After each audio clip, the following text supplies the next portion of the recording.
Qué silencio, qué lindo. Okay, so today, and we're going to look at this issue of, one moment. So much better. Today we're going to look at another way of, or we're going to look at this issue of programming with objects from a different point of view than that we looked at yesterday. But keep in mind that at the end of the day is basically another way of looking at the same core problem. So, whereas yesterday we were talking about flexibility and consider, broad solutions and things like that, today we're going to look at what happens when you're asked to, optimize this program. And I found a couple of things that that tend to be very frequent in industry. I see them a lot, and they shouldn't be there, I don't think. And so this is what this talk is about. However, this talk is not about the typical ways in which you optimize things. It's not about, oh, well, you should choose a different algorithm, or you should throw it into the, the graphical card, or you should, I don't know, write in a different language. I don't care. That's not the point of this talk. This talk is about doing small talk in a reasonable way and getting reasonable performance, but without doing other things, without falling in these traps that I have identified. And these traps, again, come from what I consider often are counterproductive assumptions. Typically, you get the assumption that, oh, well, obviously a big program has to be, slower than a small program because everybody knows that smaller programs run faster, right? And, well, how do you measure the size of a program? We're in classes and methods, and so the typical advice that you hear sometimes is along the lines of, well, if you want your program to run faster, here comes a troll again and says, no, throw classes and methods away because everybody knows that that makes programs slow. It makes no sense, right? It's nonsense. It doesn't follow. But I cannot tell you the number of times I've heard this, even recently. So this is not, like, oh, well, what happened was that he started programming in 1996, and that's what people were saying in 1996, and now he's old and gray hair, lost his memory, and now he's repeating stuff from way back when. No, no, no. This happens all the time. But it doesn't follow. Not only that, but also the other advice is, well, you have to optimize like everyone optimizes in C, because, well, C runs fast, and so if people optimize like C, if you take those optimizations and run them in Smalltalk, obviously, you're going to get the same result.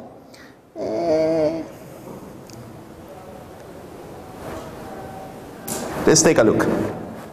How about this? This is Conways' Game of Life. Are you all familiar with Conways' Game of Life? Raise your hand if you know the Game of Life. No. Okay, down. Everybody that doesn't know the Conways' Game of Life, raise your hand. Hernan, stop bothering. And anybody that didn't raise your hand, raise your hand. So I'm going to talk about it anyway. So in Conway's Game of Life, basically you play in a board, in that kind of board, and there's turns. And in the board, there can be live cells marked with those circles over there, or dead cells, which are the empty squares. And at each step that the world takes, the cells that were alive will be alive in the next turn if they had 2 or 3 neighbors. Any other number, they die. And any cell that was dead remains dead unless it had exactly 3 live neighbors, in which case it becomes alive in the next generation. So for instance, that lonely cell up there dies. Why? Because it has no neighbors. The square stays the same because each of the live cells has 3 neighbors. So all of them survive. And this one's funny. Hold on. Come on. Yes. And this one, so this one, right, is alive over there because this one here had 2 neighbors. And so this one is alive. This one dies because it only had 1 neighbor. This one dies because it only had 1 neighbor here. And so what about this one? This one had 2 neighbors. It doesn't matter. This one had 3 neighbors, so it's alive in the next one. And this one, only 2 neighbors, but it was dead, so it doesn't become alive in the next generation. And the same down here. So you get this, right? Now, and in the next turn, what's going to happen? Well, this one dies because there's only 1 neighbor. This one dies because there's only 1 neighbor. This one stays the same because it's 2 neighbors and it's alive. And this one remains dead. This one becomes alive. And this one stays dead, so you go from there to there to there to there, and this is why this pattern is called the blinker. You can do all sorts of things in this thing, like this. This is a glider, and after 4 turns, it moves 1 square in this diagonal direction. You see, and there are all the steps. So first, it rotates like this, and then it rotates again like that. You can do all sorts of things with the game of life. You can have guns that make gliders. You can have a ship that leaves behind a chain of glider guns that in turn emit gliders like crazy. You can make computers. You can make computers that are programmed. You can make a complete Turing machine implemented in life. It's fascinating, fascinating. So if you're interested, go look at it. Now, for our purposes, however, is, well, so how do we program this? The usual way is that first we start with this state and then we calculate the number of neighbors by saying, well, you know, so that cell over there has 1 neighbor, and so we count, right? And there we have all these numbers. And after we have these numbers, then from these numbers and that information we can say, right, we can go, oh, if true, false, blah, blah, blah, whatever. You get the idea. And we do this every time. So this also means that every time we need to make a turn, we need to make one of these, fill it with zeros, and start counting again, right? +1, +2, blah, blah, blah. There's a million ways to do this, but for the purposes of this talk, we're going to use basically this, which says, after you have the neighbors, the new cell is going to be alive if, and this is done with integers, right? So, of course, we make the live cell 1, the dead cell 0, the usual, right? So we say, okay, so if the old board at some position had a 1, then it was the live case, and so the new cell is going to be alive if neighbor count for that particular position is 2 or 3. But if it was not 1, then it was 0, so it was dead, so it only becomes alive if the neighbor count is 3, and once we know the Boolean, we can say, well, the new board at that position, you put either 0 or 1. 1 or 0. So, this is the usual. And you would think, oh, well, of course, I'm using small integers. So, obviously, you know, small integers are very optimized, blah, blah. And so, my program, by transitive closure, is fast too. And but we're going to show that that's not the case. It's not the case. So let's do life as unusual this time. So the troll was telling us, well, use, you know, optimize like C, right? So use int, basically. Everything's an int. Whenever you want to make something go fast in C, you use an int. Okay. That's it. You optimize it. So, but we don't want to do that anymore. And we note that the problem that this type of, you know, this way of thinking introduces is that immediately we destroy objects. So, because instead of having cells, we just have integers. So instead of doing that, no, we're going to make cells. So we're going to have live cells, and one of them is going to be dead, and the other one is going to be alive. There's going to be a board, and the board is going to be tasked with remembering where each cell is, because cells don't really care. They are alive or dead, so they don't really care where they are. And so those can be singletons. Because why do you need more than one if there's no difference? So let them be singletons then. Good. Now, that's great if you just have a board in there, but how do you make another one when the game iterates?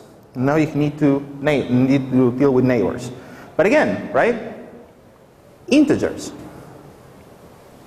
Why? Why integers? Oh, well, because the game of life rules say that, you count and everything is an integer, and integers are fast, and everybody knows that +1 is good. And no.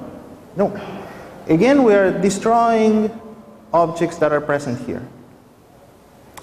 And the objects we are destroying is the concept of what, in this game, it means to add.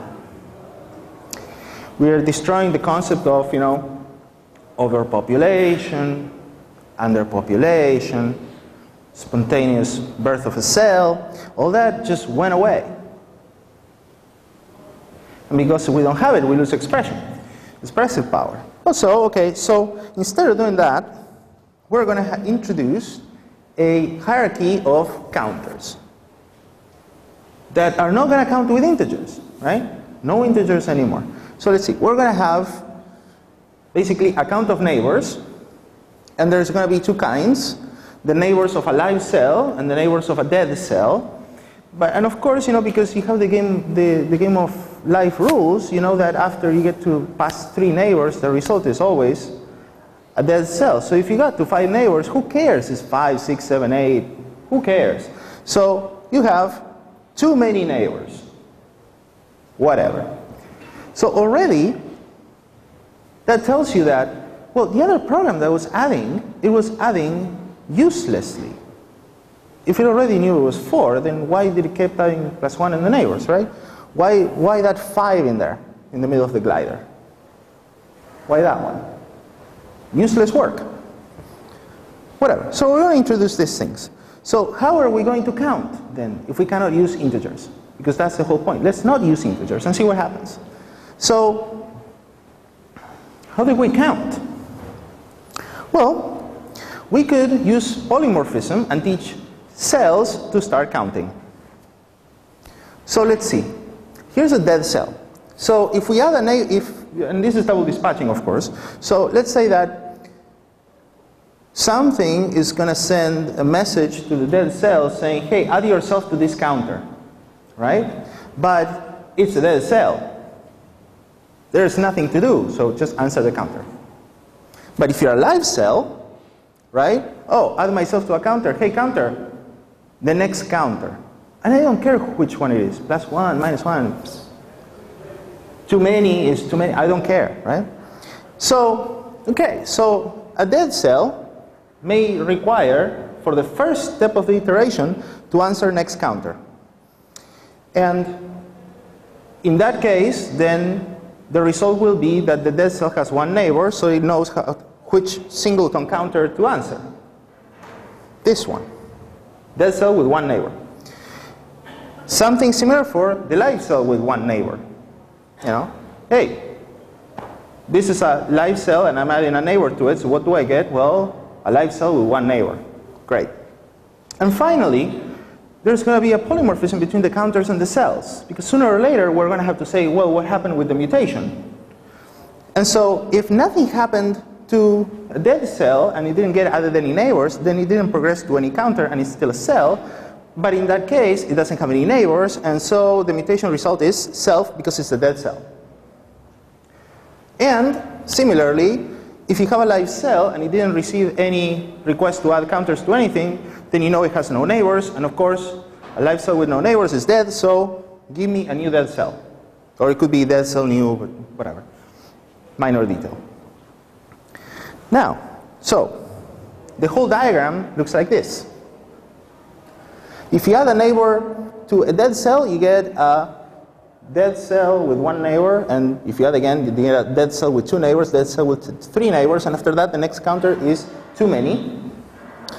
And if you add a neighbor to a live cell, then you get a, live cell with one neighbor, live cell with two neighbors, three neighbors, and too many. And when you ask what's the mutation result to all of these things, then you get, well, let's see, for the live and the dead cell, you get a dead cell with one neighbor is dead. With two neighbors, only a live cell when you started counting from a live cell and you got to two neighbors. And with three neighbors, you only get a live cell. And if you ask the too many neighbors counter, how many, what's the mutation result, then you're going to get the dead cell because it's too many neighbors anyway. So this is the diagram of the polymorphism and the double dispatching, all that kind of stuff. So far, so good? Okay. So this is what happens now. This is what happens. So our counter board becomes a copy of the board. It's not necessary to set it to 0 anymore, is it? Right? You just copy whatever because, well, they already know who they are, and the mutations, the cells are recording which type of counter you're going to get when you start adding neighbors to it. And so you don't need to fill it with zeros. They already know. And this is going to be effectively doing a collect on that and setting mutation result. And that's it. And of course, the funny thing is that the step to reinitialize with 0 disappeared. It's not there anymore. You just copy now. So you don't have to set things to 0. So what do you think? What do you think the performance was? And note, the only change in the whole code was that this used integers. This used cells and counters. That's the only change. Everything else stays exactly the same.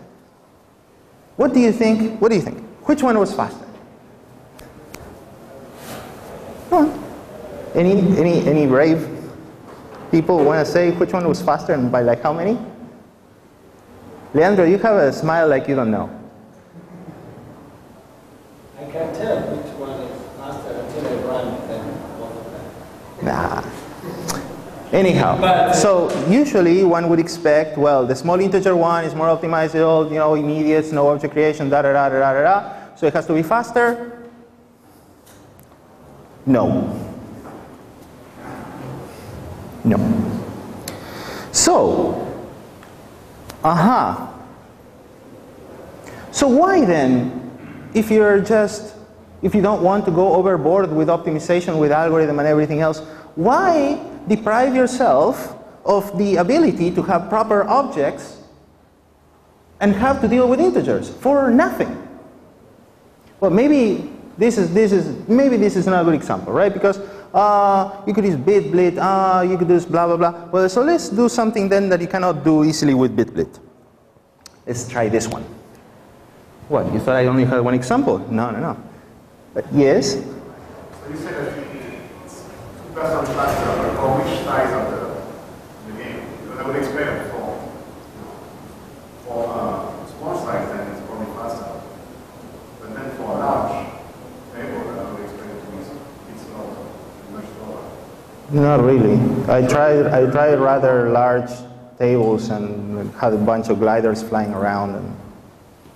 Now, of course, we're talking about exactly the same algorithm, and obviously there are optimizations that you can do for integers that are not necessarily available for classes and polymorphism, but that was not what the talk was about. The talk was about, well, let's compare the usual implementation assumptions and with exactly the same code, other than instead of having 1, 2, blah, blah, blah, you have live cell, 2% faster. Okay, fine. But in this case, don't believe me. Good. Let's try something else. This got published in Uppsala 2006, by the way. This was a talk I gave there in half an hour. And I was running to give that talk in half an hour. So let's see how quickly I can do it this time. So we have the problem of match. Everybody knows this, right? Everybody's familiar with this type of behavior? Anybody's not familiar with this type of behavior? Hernan Wilkinson, raise your hands. Good.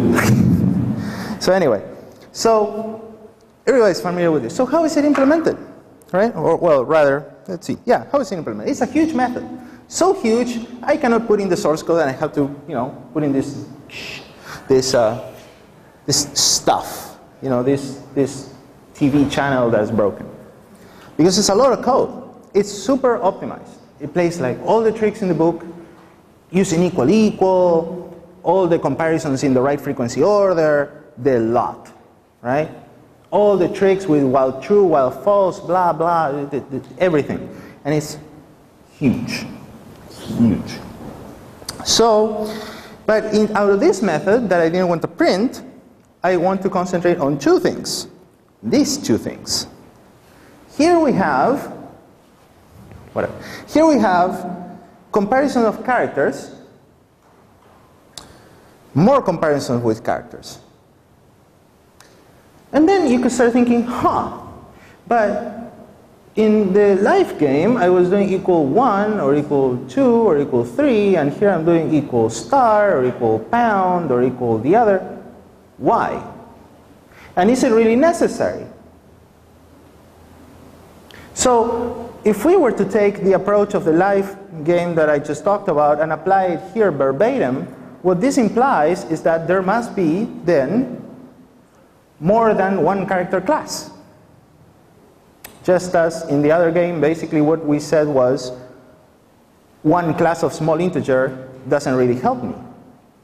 So let's introduce character classes. We'll try these first because it's easier to understand. So we have a class that says this is condensed because we're going to have 3 classes, any which character or a star or a pound. So how are we going to do match? Well, if the pattern and the string were strings made of these characters instead of the immediate characters, then I could teach each character how to behave.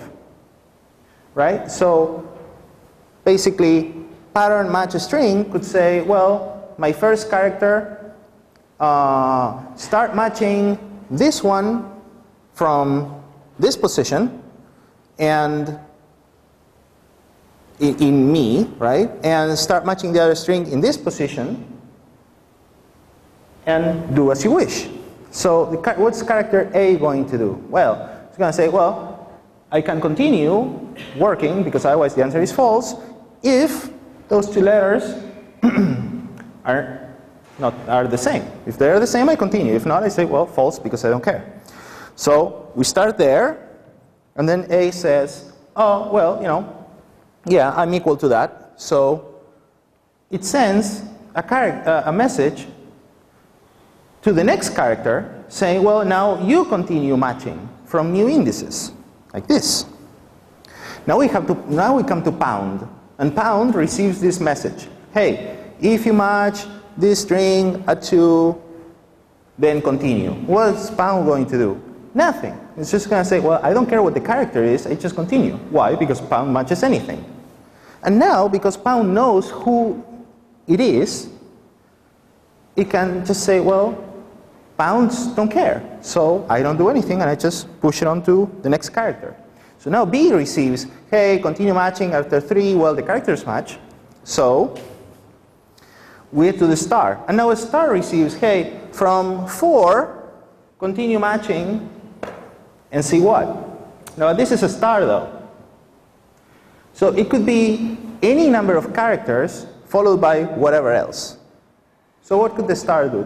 Well, one thing that the star could do is say, well, let's try this. We'll try to match everything that follows from here, but if it fails, then we advance 1 and try again. Because we may have to skip some characters.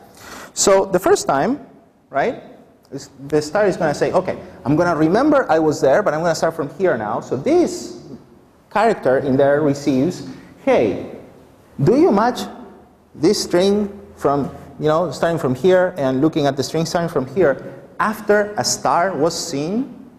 Now this is a different message that 1 receives. 1 receives a message, okay, continue matching after a star. And so 1 says, well, okay, so after a star I say, well, let's do that. 1 matches, 2 doesn't. So 2 doesn't match 1, right? But it remembers where it started, right? You see? This is remembered here. So this one doesn't match. So then it goes back to the star and says, well, no, I couldn't. And then the star says, well, okay, fine, so you couldn't. But let's advance 1 and see if we can now. And now we do, because 1 says, yes, I match 1. 2 says, yes, I match 2. 3 says, yes, I match 3. Then you run out, you win, you answer true. You see? And it's all polymorphism, it's all messages. You can also then very easily implement a bidirectional approach. So let's start from the end until we get to the first star, and then we go from the front, because it's much easier. The algorithm, you get to write it easier if you can assume that the pattern that you're matching ends in a star. That makes it really easy, because you get to the star and you win, that's it. Because then, if you got to the star, then anything matches, so you're done. So let's start from the back and work our way back. From the end and work our way back. So in this case, the pattern is going to tell 3, hey, start matching this string, you from this position, and the string at this position. And because these are not star or pound characters, they're going to say, well, okay, 3 matches 3, 2 matches 2, 1 matches 1, star. And then star is going to receive, hey, continue matching from here and from here backwards. And then the star is going to say, yes, but I don't match backwards. I don't. And then, because the star knows who it is, it can say, well, when I get to the star going backwards, I start going forward. Until here, right? Because this part I already matched, and up to here I knew. And then we do the same thing that we did before, we just go forward. So A matches A, and pound matches pound, and B matches B, and when you get to the last star, it knows, oh, well, I just got to the end, that's it, I win. So far so good, and it's all polymorphismal messages, etc. So we can do it 2 ways. We can be more or less aggressive, or we can be super aggressive and create a class for every character, just because. This one note makes it easier to match uppercase and lowercase, right? Because now if you are doing insensitive, then you can say, right, I can match this one, I can also match the other one. And then you don't have to do any lookup in a table, because each character knows, well, I am uppercase A, but lowercase, I'm that other character, so I already know who I am, so there you go. So there's 2 different approaches. So let's see what happens. We're going to compare 6 different algorithms. This one is the original that was in VisualWorks. This one has the bidirectional stuff hacked in. And mind you, that was a lot of hacking, right? It feels a little bit like you have to break up some really tightly wound bunch of barbed wire, put in another bunch of barbed wire in there, and then crunch it all back in, more or less. It can be done, you get hurt, but it can be done. It's painful. This one is the VisualWorks algorithm with bidirectionality, but running on this type of characters. So it's the same algorithm, the same code. This one is the same, but with 1 class per character. And these ones are just the fully polymorphic versions and no fancy algorithm. So take a moment, take your pick, which one is going to run faster and why? Doesn't take long, and by how much? Just get an idea. Okay, we'll see now. Well, first off, the improved version runs faster than the original version, sometimes by a whole lot. You see? It really does. These letters here represent 4 pattern and string data sets. In total, it's 50-some combinations. A is for case insensitive, answers true. B is for case insensitive, answers false. And these are case sensitive, answers true. Case sensitive, answers false. So in other words, the false cases get to do all the work. The true cases, they get to do all the work. So, already, bidirectionality, at least at first glance, seems to be an improvement. Good, good. Let's take a look at the other stuff. Here's another way of looking at it. That's the original performance. This is a new performance. Faster. And on the right, there's the milliseconds to run. On the left, there's milliseconds to run.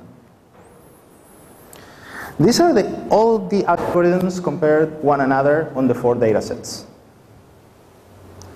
We see that the polymorphic ones, the fully polymorphic ones, are slower. But not by a huge amount.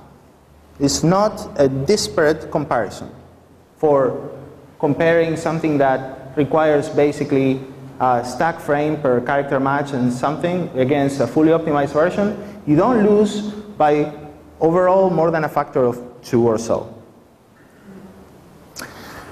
So you could say, oh, well, who cares about the polymorphic? Well, I do care, because look at this, and look at this.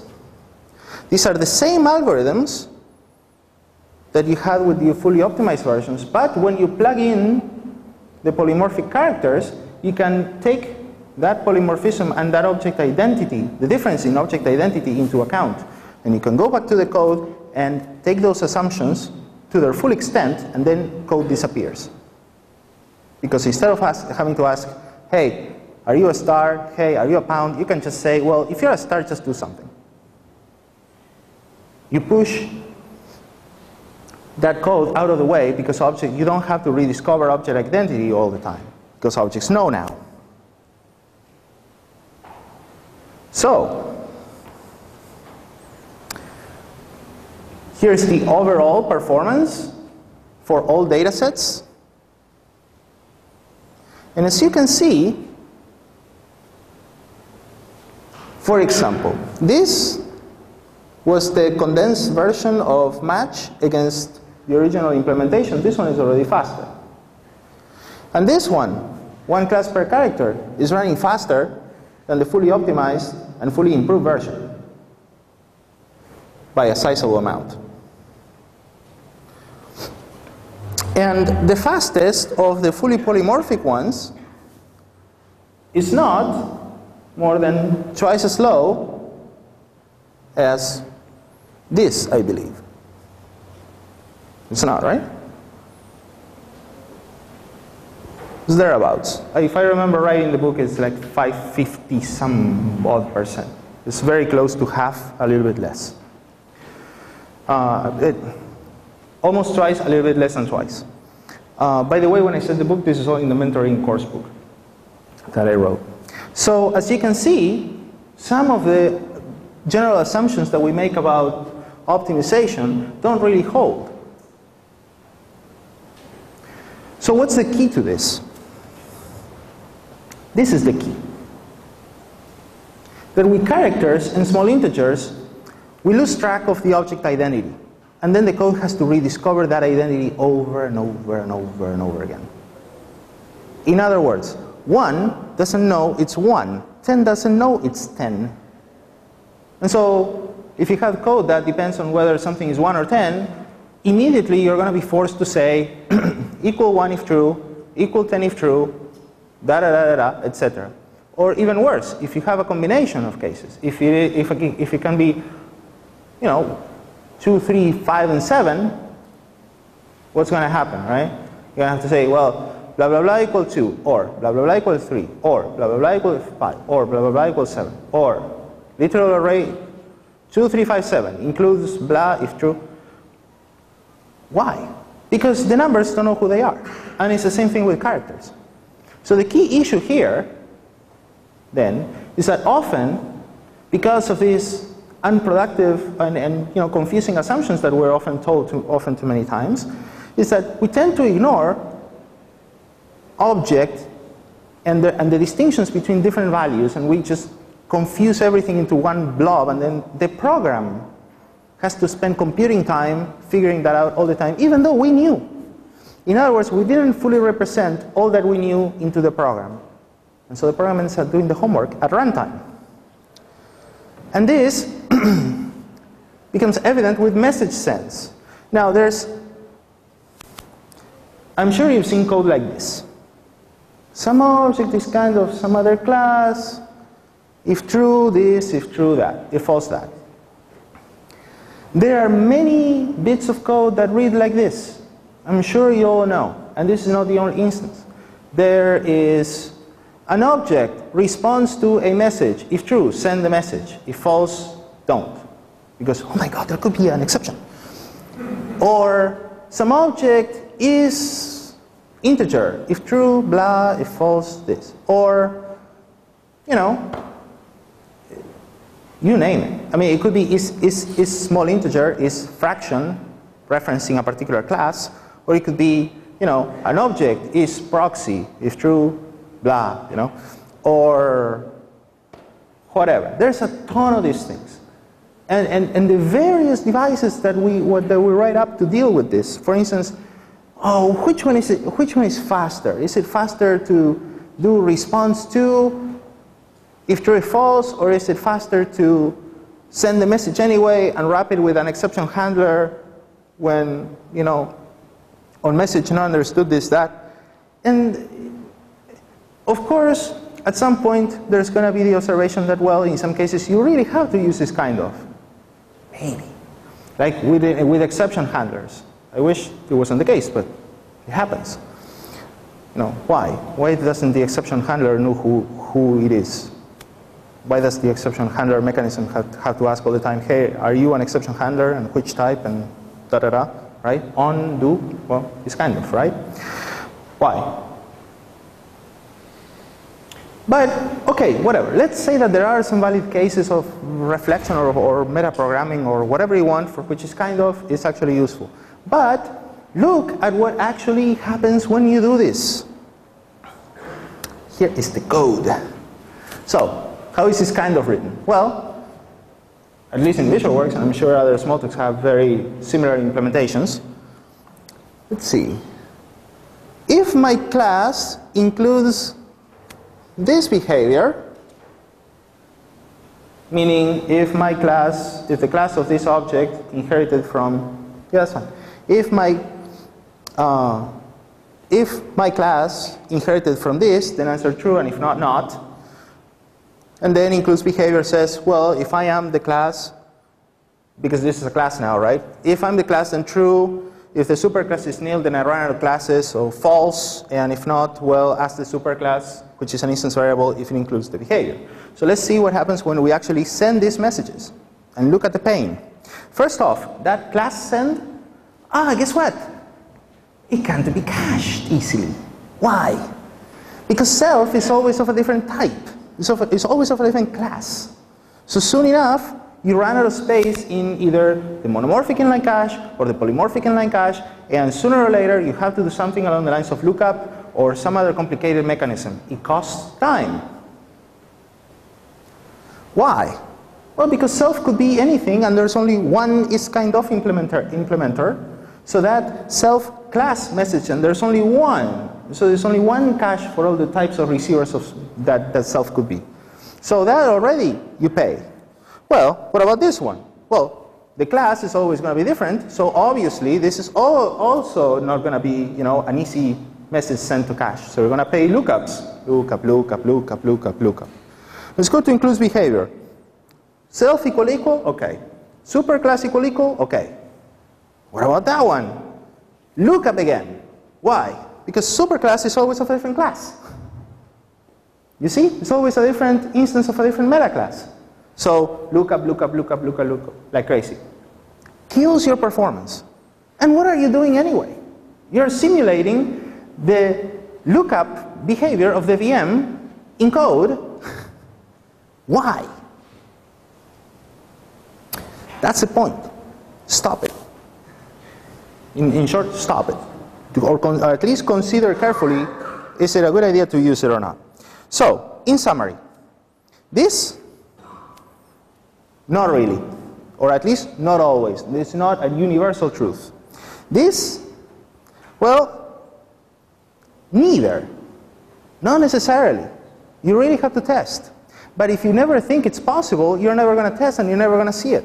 And maybe you get stuck with, integers and booleans and who knows what for the rest of your life because you didn't think it was possible. And the key observation, do not let objects forget who they are. Because then your program will have to spend execution time to rediscover what you already knew. Questions?